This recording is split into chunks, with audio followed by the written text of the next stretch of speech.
En Ukraine, l'Union européenne dénonce la plus grave violation du cessez-le-feu depuis la signature des accords de Minsk II en février. Et cela risque, selon elle, d'enclencher une nouvelle spirale de violence. Au moins 24 personnes ont été tuées hier autour de Marinka, près de Donetsk, dans l'est du pays. Lors de son adresse annuelle au Parlement ukrainien, le président Porochenko a mis en garde contre la menace gigantesque, dit-il, d'une reprise d'action militaire de grande envergure des groupuscules terroristes russes. Petro Porochenko a également affirmé que plus de 9000 militaires russes se trouvaient en Ukraine. Il a appelé son armée à se préparer à défendre le pays contre une invasion généralisée.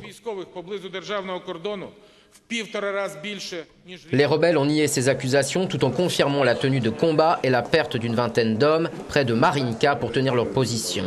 Sergueï Lavrov, le ministre russe des Affaires étrangères, a réagi depuis la Chine où il se trouve en visite. Les accords de Minsk II, dit-il, sont en permanence menacés de voler en éclats à cause des actes des autorités de Kiev, qui tentent d'échapper à leurs obligations d'établir un dialogue direct avec les rebelles.